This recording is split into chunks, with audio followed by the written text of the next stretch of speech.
It's my absolute pleasure to introduce my postdoc, James Mellody, who's working with you at CITP this year and also with me over in sociology. For those of you that don't know, James came to us from a PhD program at the MIT Sloan School of Management in economic sociology.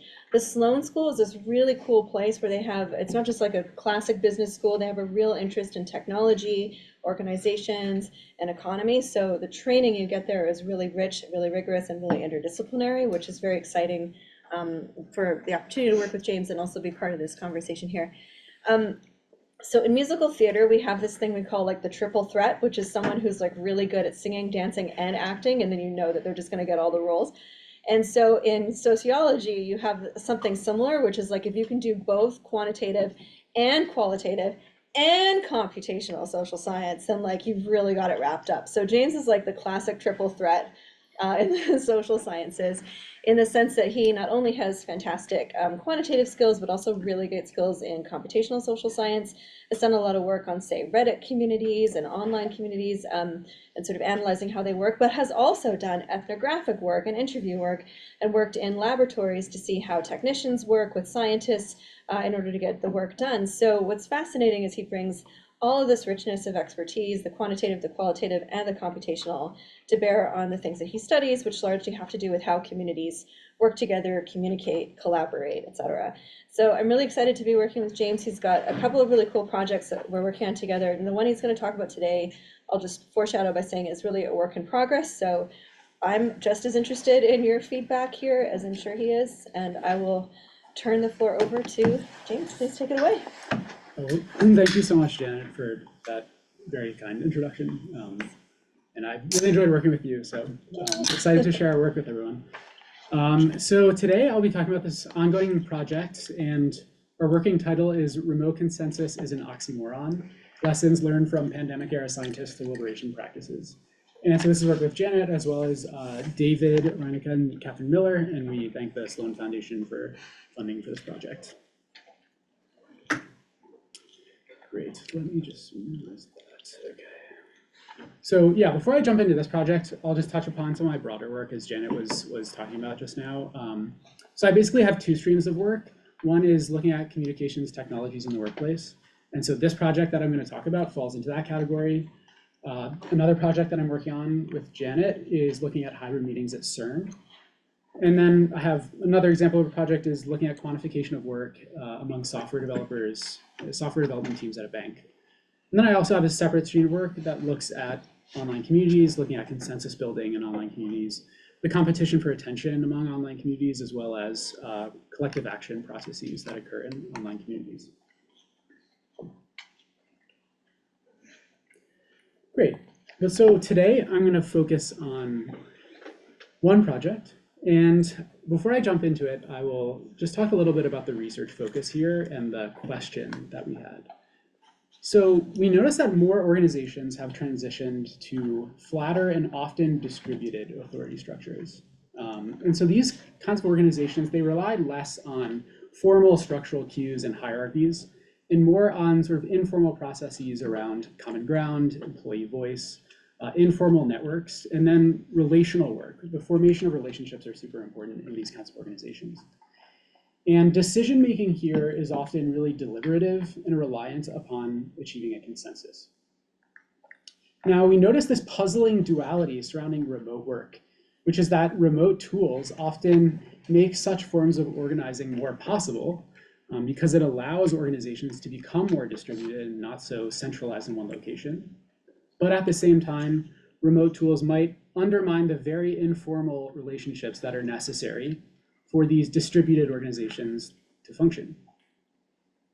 And so given this sort of puzzling duality, we had a question, which was, are the mechanisms for reaching consensus strained or enhanced under remote conditions? And if so, how? And so that's what we really focus on diving into in this project. So before going any further, I think it's important to talk about what is consensus and what does that even mean. So when we're talking about consensus, we're talking about a form of governance that produces unilateral agreement and singular authoritative statements from a governing body. And so some examples include the Icelandic Parliament, the Commonwealth Heads of Government. And The process for achieving consensus is really a back and forth. You're integrating multiple perspectives into a singularly acceptable point of view. In the goal, whether or not this is always achieved, but the goal is to minimize factions and ensure that no one is left behind. And so the task at hand is really, we need to address this strategic vision, and it comes down to prioritization. That's really what the work is at the end of the day. At the end of the day, when you're doing consensus, you're doing prioritization work. And so we can talk about consensus at multiple levels. At the individual level, and then I'll talk about it at the group level and then the organizational level.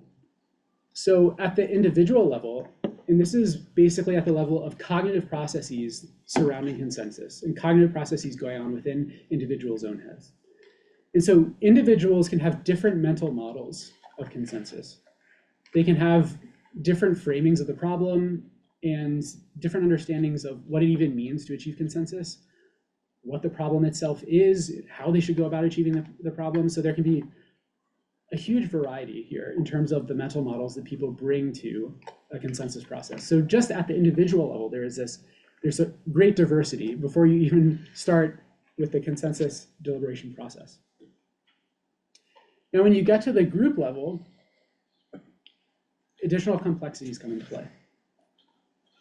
And there's a trade-off at the group level that is talked about in a lot of different ways in the literature, and this is going to be really important for the project here. So I want you to just keep this in mind as I talk. And this trade-off is basically this idea that diversity in a group, and this is diversity of perspectives, diversity of ideas, that can improve the decision quality because you basically have a broader search space. You have more ideas. But it can be harder to translate those different perspectives into consensus. And another way of saying this is that sharing mental models can facilitate consensus, but might undermine decision quality. So there's this trade-off between the diversity of and thus the quality of the decision and how easy it actually is to arrive at the decision. There's also lots of work on collective intelligence, which shows that the diversity of inputs into a collective decision-making process make a crowd more wise. But social influence, when you're in a group, in a social setting, which most decisions are happening in a social setting, that can undermine this diversity because people are sort of watching what are other people thinking, and they might sort of adapt to what others are doing. Another important aspect at the group level for consensus is this idea that culture really matters. Groups have different cultures and can emphasize competition, can emphasize collaboration. Think of different groups you've been a part of. Some might be more internally competitive, some might be more internally collaborative. So this matters for how easy it is basically to achieve consensus within the group. And then related to these trade-offs and this idea of culture is traps, consensus traps that groups can fall into. And so it's easier to build consensus around proven rather than novel ideas. So if you're kind of talking about ideas that are already sort of well-established, it's easier to arrive at consensus regarding those ideas relative to ideas that are newer. And then again, social pressure can lead to conformity. All these classic experiments like the Ash experiments around social pressure and conformity in groups, again, can lead people basically to sort of agree with their peers just because of social pressure. And then we can move to the organizational level. And so you have individuals, groups, and then groups make up organizations. And consensus is fundamental to what organizations do. Organizations have to strategize, they have to look to the future, but they also have to prioritize on a day-to-day basis. And so coming to consensus sort of at different levels, at tactical levels, at strategic levels, is very important for organizational functioning. And it's also important to define what is meant by consensus within an organization. And there are basically different factors that you can consider when you're defining consensus. So the locus, where consensus is located within an organization. Is it just within one team in an organization, or is it across the whole organization? The scope, how many people must achieve consensus? Again, is it just a really small team, or is it at the strategic level for the whole organization?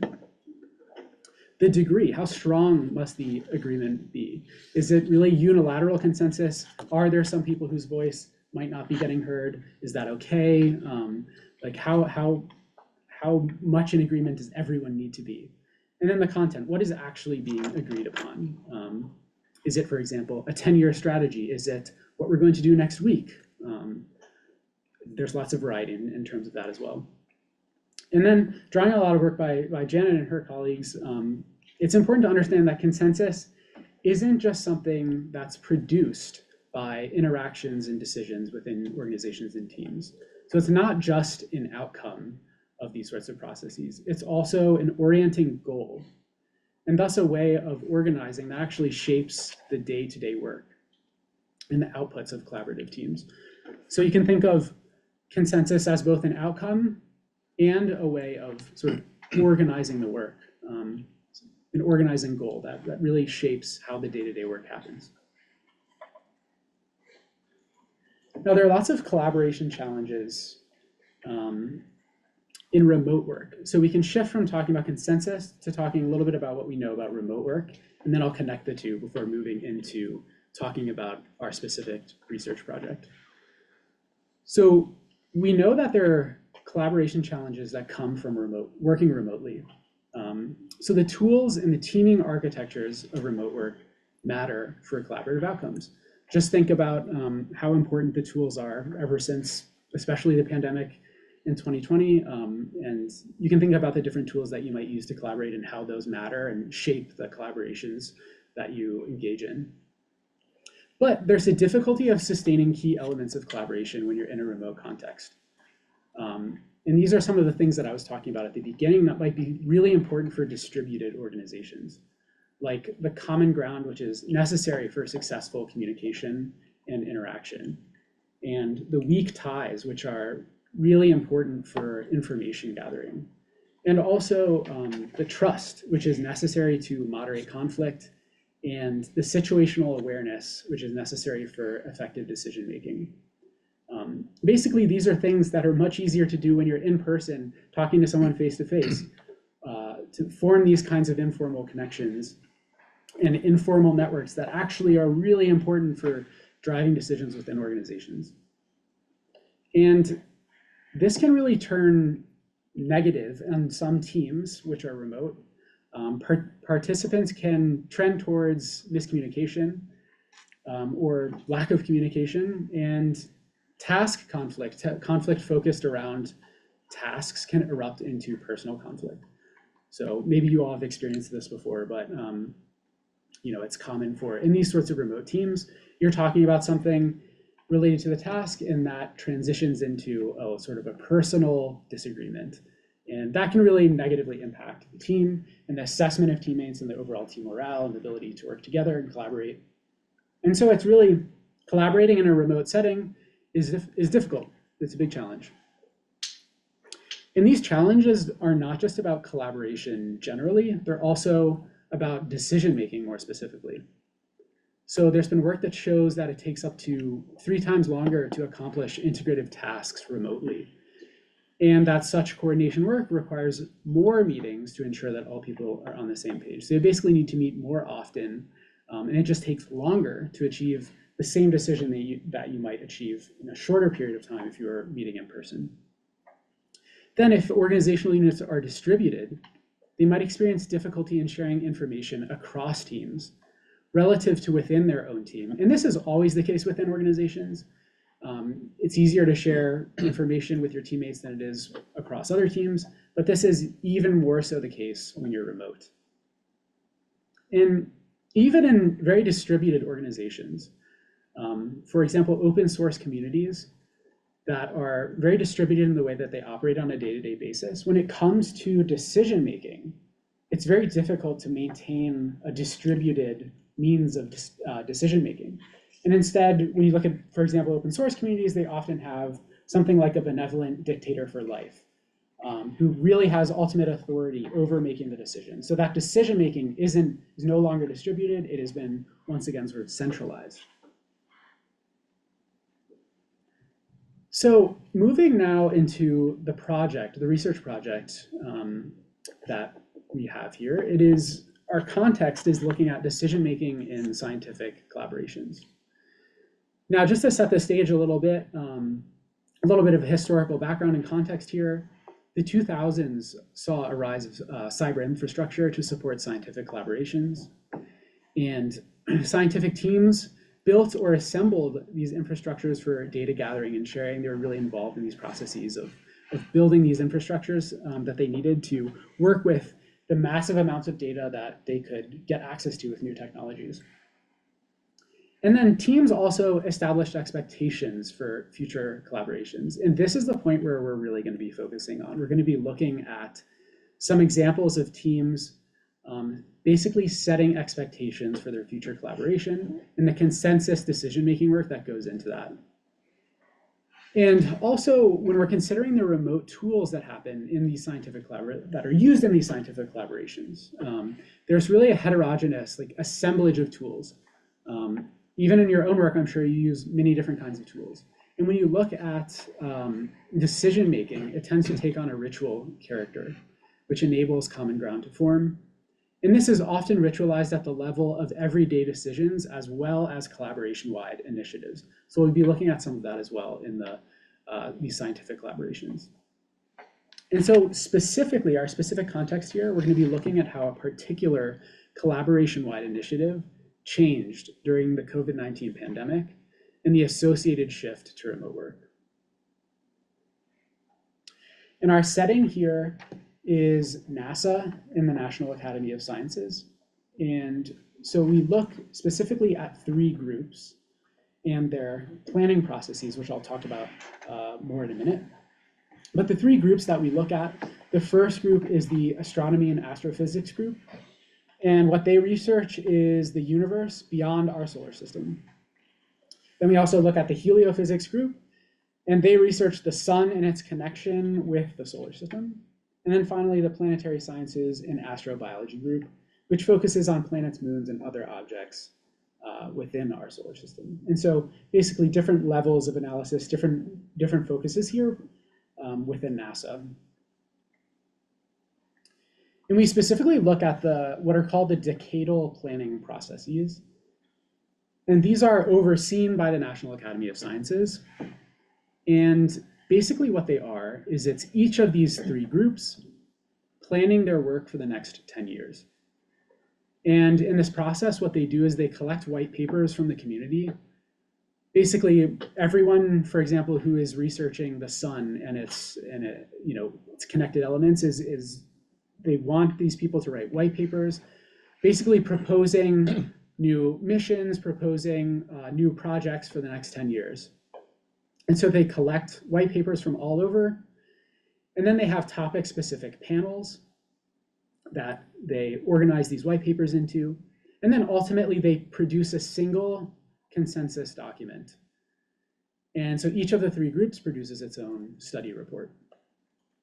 And these consensus-based documents are really important, not just for these groups and their own sort of organization and planning for the next 10 years, but it's really important as a source of legitimacy in the sciences. And beyond that, it's important for their ability to get funding, their development of the investment for new instrumentation, and ultimately the prioritization of some of our most important scientific endeavors of exploring the universe. And the last wave of the decadal planning happened during the COVID-19 pandemic. For all 3 of these groups, for one group, it happened fully remotely. For one group, it started in person and then it shifted to fully remote. And then for a third group, it was hybrid. And so that's sort of one thing we're working on right now is kind of diving into the differences between the groups and what might have arisen from those different processes. So a little bit more information on the decadal planning process. Here, it's important to note that achieving consensus is imperative. They're producing a single document, and so they have to achieve consensus in order to produce this document on time. And they really can't deviate into another form of decision-making. So this is a really good context to study sort of consensus. And this process has been done before. For one of the groups, it has happened Many times for the two of the groups, this is like the third time it's happened. And so we can look historically to compare, is what was produced in this latest cycle, which overlapped with the COVID-19 pandemic, similar, or is it different to what happened before? And just to remind you, in case you forgot, the pandemic happened 5 years ago now. That's pretty crazy to think it was 5 years ago. But there was this huge shift to remote work, not just scientific collaborations, but pretty much all organizations shifted to remote work. And so this was just an unbelievable shift in the way that work happened. And so it was important to study, and we thought that this would be a good context to study this in. And so our data collection, we used a grounded theory approach. And so that's really where we're not going in with a pre-existing hypothesis. We're really going in, collecting data, collecting observations, and hoping to maybe generate some hypotheses from that, and really talk to people and observe their work and understand how they work and understand, try to come up with some ideas from that, from the ground up, basically. And to do that, we conducted 25 interviews, and also Janet did observations of one of the decadal planning processes this cycle, and she was also in the previous cycle as well. So some observations of the actual process itself. And then we're also doing, and this is basically work in progress, we're doing some analyses of the decadal reports and the white papers. So I'll just highlight the findings at a high level, and then I'll jump into them more deeply, each one of them. So we identify 3 paradoxes here in working remotely and trying to build consensus in a remote context. And the first paradox is what we call a paradox of voice. And this is really around the question of how are ideas and opinions gathered? In other words, whose voices get heard in the actual process? Our second paradox is a paradox of constraint. And this is around the question of how does the team build a cadence of work that facilitates both exploring ideas and also making decisions. And so this one is really about timing. That's the focus here. And our third paradox is the paradox of transparency. And this one is about how the team builds trust, openness, and the relationships necessary for making tough decisions. So this is really the interpersonal aspect of consensus building, and how does this happen? And basically for each one of these, we identify a way in which working remotely makes this easier and makes, actually facilitates the process, but also a way in which it hinders the process. So I'll first jump into the paradox of voice. So this is again around understanding how ideas are gathered and how those ideas are actually heard and incorporated into the consensus.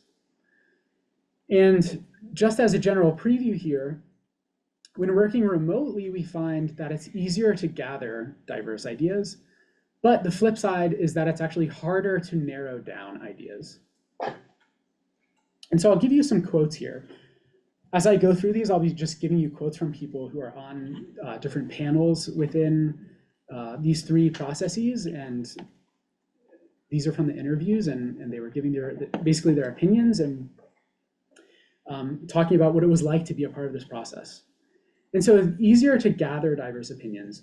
This person said, diversity of opinions does drive better decisions, as long as you find ways to listen to them. Finding folks that are of different minds and giving them challenges to feed your decision process is useful. I'd say that's probably one of the things that I think went well, maybe because of the pandemic. And here we can get a little bit more insight into why maybe it was easier to actually gather diverse opinions.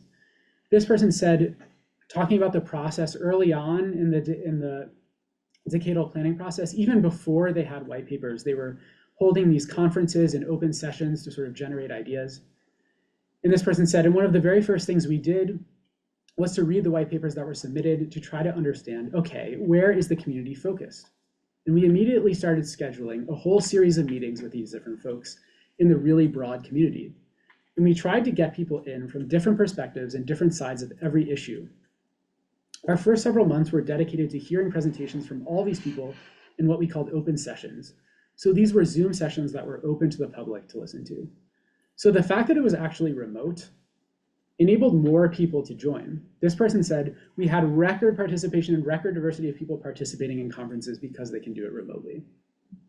So the fact that this was occurring in a remote setting, whereas previously a lot of these conferences had been just in person, or maybe there was teleconferencing, which wasn't as often as Zoom sessions, many more people were able to join. People who maybe didn't have the funding to travel to the conference were able to join and maybe get their voice heard. And so they were able to get this record participation and this record diversity of people because it was occurring remotely. So this was really a boon to the process. In the process of exploring ideas and trying to broaden out who they were listening to, whose ideas they were getting, the fact that it was remote really helped that. On the flip side, it was harder to narrow down ideas. And to understand why this was the case, it's important to understand that voice is more than just getting an idea heard. It's also about the discussion and the reaction to those ideas in relation to one another. So in the process of forming consensus, there is all this deliberation. There's people not just giving their ideas, but also giving their reactions and opinions to ideas. And so understanding those reactions requires reading the room and capturing dynamic response in real time through body language, through how people are positioning themselves, which is greatly diminished in an online context. Even if you have Zoom, it's really you're only looking at people's faces, and that's it, if they have their camera on. So relative to being in person, it's greatly diminished. So some quotes around this. People were saying if you're trying to drive consensus, everybody's voice has to be heard, and that drives it into a very complex space. I would have preferred that to be in person. That's easier to do because you can have that type of conversation better when folks are looking at each other's eyes, and that's easier, which I think you miss when you're on a Zoom call. Lots of people agreed with this. It's very different when you're sitting in a room with somebody. You can much more easily read their body language. You can't really do that on Zoom. And another said, on Zoom, you can't tell if you're making a connection with people or not. So you just kind of go on a script as you're talking. You're just on the computer screen and you're talking. You can't tell what the tone of the room is. So this idea of reading the tone of the room. Can I ask a question? Yeah, please. Would it, like, the more skeptical take I would have is that, like, people just don't pay attention at all, right? Like, you have your Zoom thing and you're taking care of your kid, right? Like, or you're like cooking or something, right? So it's, yeah. Like, I think, I mean, at least myself, I've attended like way more conferences than I would have attended because it was the pandemic. And I think people just like, could it be the case that like it was harder to narrow down ideas just because people didn't hear all the ideas properly? Because you have this commitment, if you're in a room, right? Like, you have some level of dedication to that. And maybe that's something that would be shameful to admit in an interview that like you were not listening to the talks. But I would definitely, if I had to guess, like the amount of recall that you would have from a Zoom talk versus an in-person talk, I would suspect that the in-person talk would be way, like it's hard to criticize what you don't remember or haven't heard, so to speak, right? Yeah, absolutely. And there's kind of this idea of like quantity versus quality here going on. I think like when you're remote, you can get all of this quantity, but it's like, are you really getting as much quality? And I'll talk about this more in the second paradox on timing. Touch on this idea of like the importance of being in person and the focus that happens there. But it's a really good point. Can I just follow up on that super quickly as someone who observed a lot of this? My observations, ironically, are that they pay less attention when they're in person than when they're on Zoom.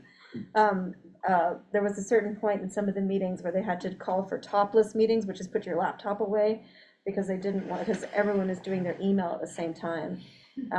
But the people I spoke to that were involved in this process, because it was the pandemic, because it was rigorous, they felt like it was even more important to be attentive and participate. And the thing about the decadals too is they're like a really big deal. That's the moment when you get to say what you think needs to be funded for the next 10 years from Congress. This is a report that goes to Congress, and Congress is like, okay, well, this is what we're funding and this is what we're not. So like, there was, I think, even what I understood is there was a more heightened sense among participants in this process that it was even more important than ever. So normally I would be like, oh yeah, that's probably the case, but I think in this case, it like, I'd be more likely to take that seriously. Yeah. Yeah. So I was also curious about how personality types sort of factor into this, because during the pandemic, I remember when we were doing our organizations of remote things, some people did say because they were more introvertish, they actually preferred the Zoom format because they felt like they were not being judged and their body, like, so they felt like they could like talk about what they wanted to talk as opposed to the in-person kind of environment where they were hesitant to sort of, because they felt like they were getting a reaction. Yeah, yeah, no, that's a great point. And I think in the third paradox, where it's about sort of transparency and the ability to kind of form trust and be open, we definitely see a little bit of that. Like certain people feel that they can be a little bit more open when it's like when everyone is remote, and you don't have that sort of in-person element. But yeah, I think personalities definitely play into it as well. Let's let him continue so the rest of them can take questions after. Great. Great, so I'll move on to the second paradox, which is a paradox of constraint. And this is really about timing and the cadence of work. And again, here we find, on the one hand, it's easier to deliberate and explore ideas. There's lots of time for exploration, but at the same time, it's harder to prioritize ideas and to do that hard work of picking and choosing between ideas without a time-bounded period assigned to doing so. And so again, here are some quotes on it being easier to deliberate and explore ideas. The fact that it was easier to meet meant that there was more time for deliberation. This person said, I think the fact that it's actually easier to just send somebody an email and say, we need to set up a Zoom meeting than it is to arrange to fly these people in. I think we ended up having far more actual deliberation time. So there was more time basically to explore. There was also, interestingly, sort of a shift in the cadence of work. So more time to think and regroup. And this person said, I had all weekend to think about what you said, and I'm willing to pick up the discussion kind of where we left off. So again, I think in many ways, the depth of thinking reflected the fact that we were remote, but we could interact a lot. So basically, things didn't necessarily need to be decided in that meeting. People could say, I need some time to think about this. Can we meet again like on Monday? And it was actually really easy to just schedule another meeting. And so that allowed a different cadence of actually, I can take some time to think about it. And so rather than having to just make a decision right away. And finally, increased deliberation through asynchronous work. This person said, I've discovered the friendliness of shared writing like Google Docs. So you can have 2 or 3 people and then you're interacting through the doc, sometimes while you're in Zoom during the day, and you put your comments and then somebody answers. So the next day you look at the comments and then you go back and try to think about that and respond to those comments. It's something that could take place over days or weeks. So rather than having these intensive periods of sort of working together in person, people were able to really stretch it out and use these tools to work over the course of days and weeks. And so they could draw out the process a little bit more. And so really the cadence was kind of shifting here. More time for exploration, more time to sort of soak up this process. On the flip side, it was really hard to actually do the difficult work of prioritizing ideas without time-bounded periods that were dedicated to doing that. And so, yeah, a couple of people noted that the concentrated time period that they used to have of those in-person collaboration weeks, that represented a deadline and helped to facilitate decision-making. And so one person said that those kind of in-person concentrated periods really concentrate the effort in mind to know that you have to get the work done in 3 or 4 days where everybody's together. And that really helps to focus people's time and their attention. Another person said that before the pandemic, there was kind of an artificial constraint, which is like, we have to get all this done. We have to make our decisions. And now theoretically, it's just another Zoom meeting. The downside of that is that some of these things you can deliberate on forever. There's no right answer. A lot of it is going to be about uncertainties, about exactly what's going to happen in the future and trying to mitigate risk. And so you have to cut it off at some point. But if they don't have that dedicated, focused, in-person time, where they have to cut it off, then it's difficult to know when to cut it off. That's what they're trying to say here. Okay, and then the third paradox is the paradox of transparency. And this is the idea that, on the one hand, people expressed that it's actually easier to build trust in meetings when all the meetings are remote. But at the same time, it's harder to build the informal networks which can be really important for driving consensus. And so I'll explain each of these in turn. So easier to build trust within meetings. People express that there's increased openness in meetings. This person said there was this idea of you say it in public for everybody or you don't say it. You don't go, let's get this little cabal together and come in tomorrow and hijack the meeting. And I've been to person meetings where that happens. You go out to dinner and a drink and okay, let's hijack the meeting tomorrow and get what we want. I don't think that was happening. And it was almost like we all trusted each other enough to just, if I have something to say, I'm going to say it in front of everyone. Now, we think like there was still some, of course, like backroom talks going on Mattermost and other forums like that. But definitely when you compare it to the previous in-person cycles, we think that was reduced because when you're in person, it was much easier to go have a drink, go have dinner, and sort of form these connections.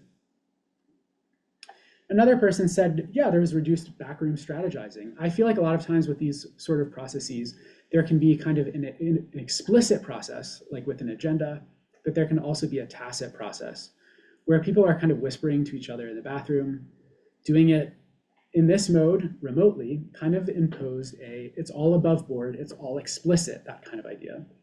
And if you can't say it to everybody, then don't say it. So I actually think that was probably for the better. Now, at the same time, there's another idea that it's really important when you're trying to build consensus to have these sorts of informal meetings and to be able to sort of strategize and form connections with people that might be necessary to kind of grease the wheels of consensus. And so participants here really said that, without that, when everything was remote, they were missing that offline discussion that's necessary to drive consensus. And when they were in person, people could strategize, they could position themselves, they could make deals that could help to facilitate consensus. And this person said, when they were in person, it's like, I know where you're coming from, I know what you're interested in, like, we had wine, we broke bread together, right? Yeah, so we're ready to go into this process. There was lots of people who were talking about like, oh, when it was in person previously, we would always have dinner, we would always drink wine together, and it was this whole like the conference outside of the conference, basically. And in-person bonding could also help people recognize shared interests that were necessary to move forward. And this person said, informal meetings all make a difference and they really help. And they sort of lubricate the process, and you have dinners and, maybe wine, and you realize despite differences, we're all there for the same thing, the same reason, a feeling of wanting to leave something good to the next generation. So it wasn't just about, building these coalitions, but it was also about, hey, maybe I'm willing to sort of compromise and take the view that we can move towards something that we can all sort of agree upon for the next generation. And that sort of connection, that sort of relationship building was much easier to do in person.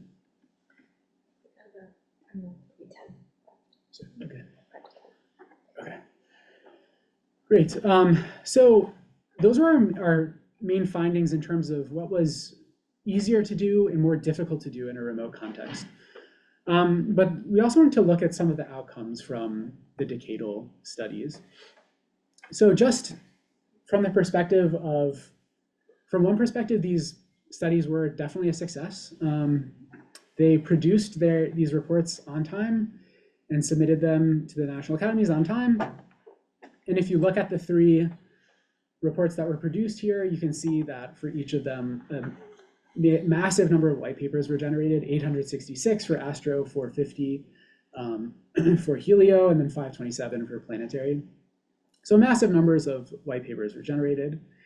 And they also were able to prioritize and recommend certain missions and objectives for the next 10 years. If we look, for example, at Astro, some of their top recommendations were to understand the formation and evolution of exoplanets, to look at gravitational waves and particles, and to examine the nature of dark matter and energy.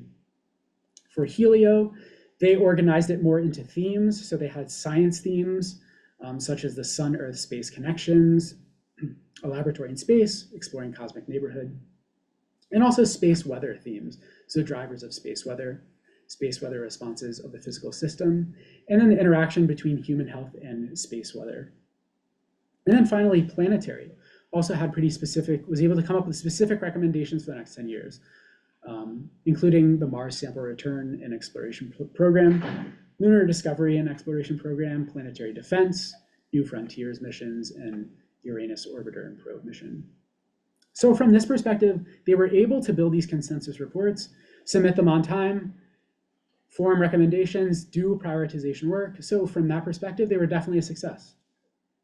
But we also wanted to look more deeply into the content of the reports themselves, and that's what that's sort of an ongoing work in progress and what we're doing right now. And we also have some quotes from people on whether they thought the report was a success or not. And again, here there's sort of a trade-off that they identified. On the positive side, they said, we produced a really comprehensive document. And so some quotes here. One person said, I do think it's a particularly thoughtful and fleshed out report in terms of trying to provide a lot of if-thens and guidance if things change and stuff like that. I mean, this is the first time when I've done an astronomy report that was at this level. Another person said that I think it has a lot more substance to it relative to past decadals. We tackled harder problems. So the current committee took on far more work and produced, I think, far more meat than was in the report a decade ago. The flip side of this is that some people felt that the report was too big, too comprehensive, and not focused enough. As one person said, I think this current decadal actually did themselves a disservice in producing such a massive document. It's big, it's like 800 pages, it's crazy. And they said they're afraid that both people in the planetary science community and people in Congress who should be reading it won't actually read it, right? Another person said, I think it's too grandiose.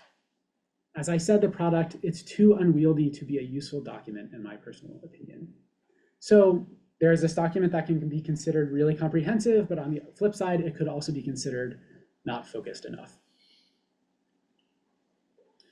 And so we're starting to do some work looking at the text in the decadal reports. So these graphs here are basically showing, the top line is showing the number of sentences in each document, and the different colors represent the topics that the sentences are assigned to. The bottom row represents the number of topics, and the x-axis is basically the year, so the historical decadals. And so you can see basically over time, these documents have tended to get longer. The number of topics has tracked with that and going up. And I've run these models in a lot of different ways. This basically, no matter how you cut it, it's always going up. Especially in this most recent cycle, there's a huge uptick in how long these documents are and the number of topics in these documents. And one thing to take into account is that, for example, in planetary sciences in the middle, you see a massive spike in how long the document is. They did take on an additional topic in astrobiology. And then all groups took on additional workforce topics in this most recent cycle. But even taking that into account, I think it's fair to say that the most recent cycle of documents is pretty massive compared to the previous iterations. And so another thing that we're doing is network analyses. And so we're really interested in understanding which white papers actually influence the decadal document and why. And so most of the time, they don't actually directly cite white papers. So what we have to do is some kind of like document similarity analysis between the white papers and the final decadal. And so what we're doing is trying to predict the similarity of the document based on a number of factors, including the number of authors, the status of the author, and the author institution status to understand what might be driving whether sort of a particular idea gets incorporated into the ultimate consensus. And so some initial findings here indicate that author status is particularly important. So if someone on the white paper is also a panel member in the decadal, then the white paper tends to maybe get incorporated a little bit more into the ultimate decadal report. And we're also looking at examining the evolution of the co-authorship networks, seeing if those are changing over time. And just on the right is an example of the 2021 ASTRO co-authorship network. And just to wrap up here, to remind you, our focus here was looking at this duality surrounding remote work in these consensus-driven distributed organizations. And this idea that remote tools can make such forms of organizing possible, but they might undermine the ability for these organizations to function and actually form consensus. And so we asked, are the mechanisms for reaching consensus strained or enhanced under remote conditions? And if so, how? And the key takeaways are that on the one hand, when working in a remote context, it is easier to reach out to and gather perspectives from a diverse set of people, find the time to deliberate and explore ideas, establish transparency within the context of meetings themselves. But on the flip side, it is harder to actually narrow down perspectives into a consensus, to decide when to cut off idea exploration and to start making the tough decisions.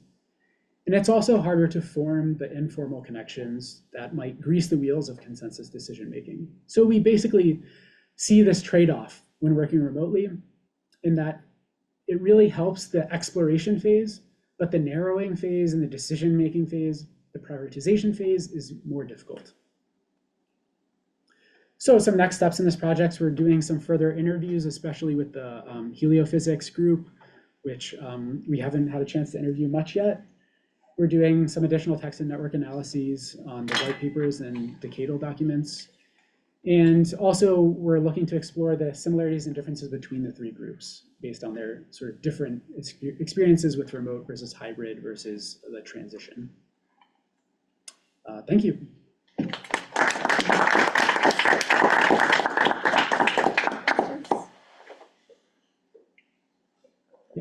I just had a clarifying question about the participants. So you said you interviewed 25 of them. What timeline was this? And I was curious if the participants' experiences might have kind of influenced some of these, because were these participants who worked at NASA before the pandemic and then continued after the pandemic? Did you like interview them after, and then they were asked to reflect on their experiences comparing both like in person and remote? I guess. Yeah, no, that's a great. Speak a little more about the participants and their background. Yeah, that's a great question. So I think all of the interviews happened after the fact, and there's a pretty wide range of people that we interviewed, from like people really high up on the decadal committees to basically like PhD students who are just contributing to a white paper, to everyone in between. And so we tried to get a wide variety of people from sort of all different levels and ways of contributing. But that is sort of a next step to fill in any remaining gaps that we have there and sort of look across those different voices to see like, oh, everyone who was on the committee said it was great. Everyone who was just writing a white paper said, actually, I don't think my voice was heard. So I think that's a really great point, and that's sort of a next step to continue digging into those differences. I could just say one more thing to that, which is pretty important, which is that the decadal process is run by the national academies, and they are so intensive about this being a consensus-based process that it is closed. So we asked if we could observe, and they were like, absolutely no way. Everybody in the room needs to feel comfortable to say anything they need to say with no personal repercussions, because that is essential to the consensus process. And if we do not do consensus right, then this document has no validity. So you cannot be in the room. You can come to open sessions, which were online, but we were only able to ask people after the fact. So we did get permission to ask them about their experiences after. And when they reflected, they were not allowed to talk about specific moments.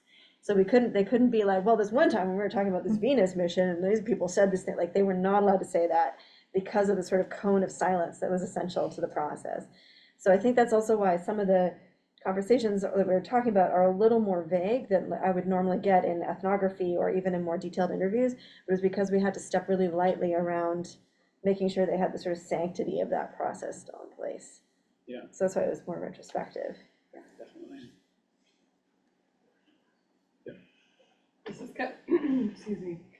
There's no page limit for the decadals then? Like they're just allowed to keep going and go. Okay. Did anyone ever say like in an interview like that they were worried about how long it was or anything like that? Yeah. Yeah, a couple of people said explicitly like, I think there should have been a page limit. So yeah.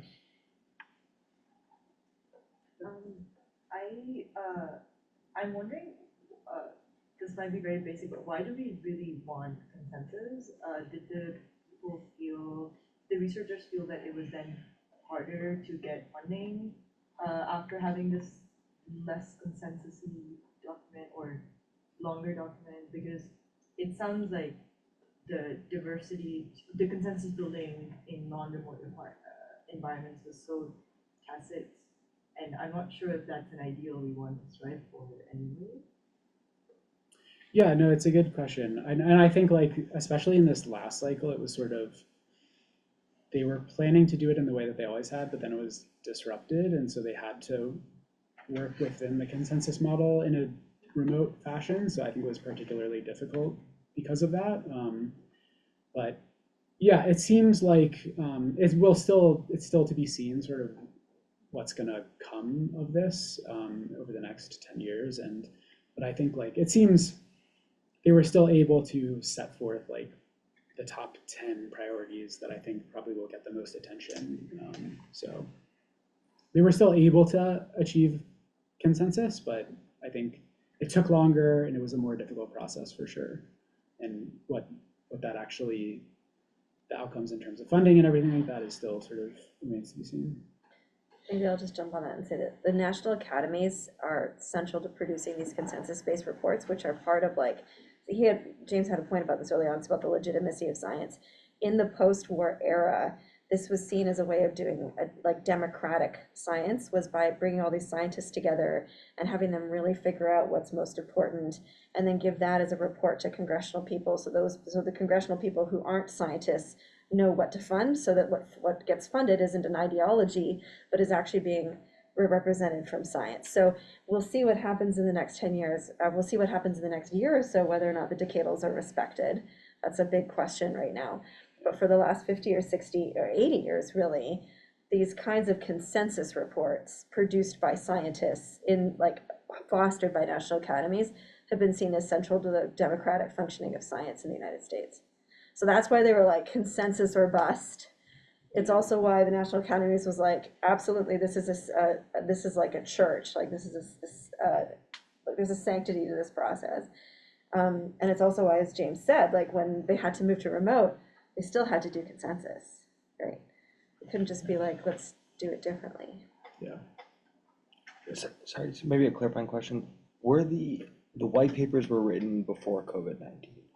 And I think for some of them, For maybe for Astro, But not for but not for planetary. not for the others. I see it. And so you interviewed the people who wrote the white papers, or who were responsible for combining the white papers? Both. Yeah, Both. both. I see. Okay. Yeah, I wonder if there's like some kind of proxy for creativity that you could get.